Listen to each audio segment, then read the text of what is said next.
शादीशुदा कपल एक पहाड़ पर चट्टान के पीछे बैठकर बातें कर रहे थे। तभी अचानक कुछ लड़कों का ग्रुप वहाँ पहुँचता है और उनके साथ पे छेड़खानी करना शुरू कर देते हैं। लड़का और लड़की जब इसका विरोध करते हैं तो वो उनके साथ में मारपीट करना शुरू कर देते हैं। दोस्तों, वो हाथापाई कर रहे थे उनके साथ में, वो उसका विरोध करे जा रहे थे, लेकिन उसके बावजूद भी उन लड़कों के ऊपर में कोई फ़र्क नहीं पड़ रहा था। और इसी बीच में उन लड़कों की उस लड़की के ऊपर में नीयत ख़राब हो जाती है और वो उस लड़की को उसके हस्बैंड से अलग कर देते हैं। और अलग करने के बाद में वो सारे एक एक करके बारी बारी उस लड़की के साथ में दुष्कर्म करते हैं। आखिर ये पूरा वाक़या क्या है, आइए जानते हैं आगे वीडियो में। बात है मध्य प्रदेश के रीवा शहर के गुड़ थाना क्षेत्र की। दोस्तों, वहाँ पर एक शादीशुदा कपल था जिसकी शादी को हुए करीब 6 महीने ही हुए थे। वो दोनों अपनी शादी से बहुत ज़्यादा खुश थे। उनकी ये लव मैरिज थी। वो अपने इस खूबसूरत समय को अच्छी यादों से संजोना चाहते थे। बात है 21 अक्टूबर 2024 की। वह दोनों शादीशुदा जोड़ा एक दिन पिकनिक पे जाने का प्रोग्राम बनाते हैं और पिकनिक बनाने के लिए वो भैरव बाबा पहाड़ी चट्टान पर पहुंचते हैं, जो कि मध्य प्रदेश के रीवा में स्थित है। लेकिन उन्हें क्या पता था कि जिन प्यार के लम्हों को बिताने के लिए वो अपने घर से उस जगह पर गए हैं, वो जगह उनको ऐसी दर्द देगा जो कि ज़िंदगी भर एक बुरी याद बनकर उनके साथ रहेगा। तो जिस दिन वो शादीशुदा जोड़ा उस पहाड़ी पर पिकनिक मनाने या घूमने के लिए गया था, ठीक उसी दिन और उसी वक्त पहाड़ी पर कुछ लोग पहले से ही मौजूद थे। वो लड़के जो कि करीब 8 की संख्या में थे, वो वहाँ पर पहले से ही पार्टी मना रहे थे। वो लड़के वहाँ पर शराब का सेवन कर रहे थे, गांजा पी रहे थे, अपने लिए खाने का सामान जैसे लिट्टी चोखा बना रहे थे और वो वहाँ पर पार्टी कर रहे थे। उन्होंने पूरे कपड़े भी नहीं पहने हुए थे। दोस्तों, इसी बीच उन लोगों की नज़र जो है उस शादीशुदा जोड़े के ऊपर पड़ती है। वो देखते हैं कि वो दोनों अकेले हैं वहाँ पर और आसपास का एरिया पूरा सुनसान है। वहाँ पे उनके अलावा और कोई नहीं था। या तो वो दोनों पति पत्नी वहाँ मौजूद थे या फिर वो 8 लड़के वहाँ पर मौजूद थे। अब वो नशे की हालत में थे ही। अब वो देखते हैं कि वहाँ पर वो दोनों अकेले हैं, तो वो पूरा का पूरा ग्रुप उन दोनों पति पत्नी के पास पहुँचता है और जाकर उनके साथ में छेड़खानी करना शुरू कर देता है। जब वो इस छेड़खानी का विरोध करते हैं तो वो उनके साथ में मारपीट करते हैं, उनके साथ में हाथापाई करते हैं। वो लड़का इतने सारे लड़कों के सामने अपने आप को अकेला बेबस कर रहा था। वो चाहकर भी उनका मुकाबला नहीं कर पा रहा था क्योंकि उनकी संख्या ज़्यादा थी और वो सब नशे में थे और इस हालत में वो कुछ भी कर सकते थे उनके साथ में। इसी बीच उन लोगों की जो नीयत थी वो उस लड़की के ऊपर में ख़राब हो जाती है, यानी उस व्यक्ति की पत्नी के ऊपर में।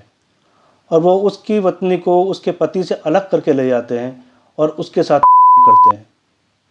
उसका पति बेचारा बेबस, मजबूर, जो कि कुछ नहीं कर पा रहा था, शर्म से अपनी आंखें झुकाए सिर्फ अपनी पत्नी को चीखों को सुनता रहा। वो चाहकर भी कुछ नहीं कर पा रहा था। उन लड़कों ने उस भयानक मंजर का वीडियोग्राफी भी करी, उसकी वीडियोग्राफी भी करी, पूरी वीडियो को रिकॉर्ड किया और उन्हें धमकी दी कि अगर तुमने किसी को बताया तो हम इस वीडियो को वायरल कर देंगे। फिर बारी बारी उस लड़की के साथ में 5 लोगों ने गैंग, तो इसमें 3 लोग और शामिल थे जो कि इस भयानक घटना में उन लोगों का साथ दे रहे थे। और ये दरिंदगी कम से कम वो 1 घंटे तक उस महिला के साथ में करते रहे। और जब उनका दिल भर गया तो उन्होंने उसको वहीं छोड़ा और छोड़ करके वहाँ से वो भाग गए। और इस तरह वो इन दरिंदों के चंगुल से बाहर निकल पाते हैं। लड़की का रो रो कर बुरा हाल था। पति भी मायूस एक कोने में बैठा हुआ था। उसे भी समझ में नहीं आ रहा था कि क्या करें। वो अपनी पत्नी से नज़र भी नहीं मिला पा रहा था। इतनी बड़ी घटना उन लोगों के साथ में घट चुकी थी। वो सोच रहे थे कि हम इसकी कंप्लेंट करें या ना करें, लेकिन आखिर में वो दोनों एक फ़ैसला करते हैं कि वो इसकी कंप्लेंट जाकर के थाने में ज़रूर करेंगे। पति भी अपनी पत्नी से कहता है कि देखो, तुम्हारी इसमें कोई गलती नहीं थी और तुम्हें किसी तरह से घबराने की कोई ज़रूरत नहीं है। मैं हमेशा तुम्हारे साथ तुम्हारे कंधे से कंधे मिलाकर खड़ा रहूँगा। और अगले दिन यानी 22 अक्टूबर 2024 को वो व्यक्ति अपनी पत्नी को गुड़ थाने में लेकर के जाता है और वहाँ जाकर वो पुलिस वालों को अपनी आपबीती सुनाते हैं। वो बताते हैं किस तरीके से वो एक लड़कों के ग्रुप ने उनके साथ में इतना घिनौना काम किया।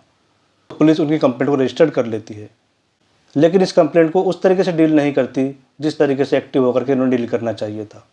उसका कारण ये था कि 23 अक्टूबर को शहर में रीजनल कॉन्क्लेव होना था, जहाँ पर प्रदेश के मुख्यमंत्री और बड़े बड़े बिजनेसमैन वहाँ पर आने वाले थे। और पुलिस को लगा कि अगर ये बात मीडिया में लीक हो जाती है तो उनकी और उनके प्रदेश की बहुत ज़्यादा बदनामी होगी। और ऐसे माहौल में जबकि बड़े बड़े लोग हमारे शहर में मौजूद हैं, उन्हें जवाब देना भारी पड़ जाएगा। इसलिए उन्होंने उस समय सुस्ती बरती और जब वो कॉन्क्लेव ख़त्म हुआ तो पुलिस ने देर से ही सही उस पर कार्यवाही करने शुरू की, उस घटना पर कार्यवाही करना शुरू किया। वो उस घटनास्थल पर जाते हैं जहाँ पर ये घटना उन दोनों के साथ घटी थी। वहाँ से वो सबूतों को इकट्ठा करते हैं। करीब 100 लोगों से पूछताछ की जाती है और आखिरकार पुलिस को बहुत बड़ी कामयाबी मिलती है। वो पाँचों उन लड़कों को जिन्होंने ये दुष्कर्म किया था उन्हें, और 3 लड़के वो जो उनके साथ में उसमें हेल्प कर रहे थे, उन सबको पकड़ लेती है और पकड़ करके उनको गंभीर धाराओं के तहत उनके ऊपर मुकदमा दर्ज करती है और जेल में भेज दिया जाता है।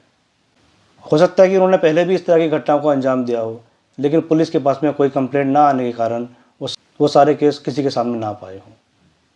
दोस्तों, ये वीडियो कैसी लगी, इसके बारे में अगर आपकी कोई राय है तो कमेंट बॉक्स में कमेंट करके ज़रूर बताएं। और अगर ये आपको ये वीडियो पसंद आई हो तो इसे लाइक और इसे शेयर ज़रूर करें। दोस्तों, मेरे चैनल को सब्सक्राइब करें। मिलते हैं अगली वीडियो में, तब तक सेफ रहें, सावधान रहें। जय हिंद।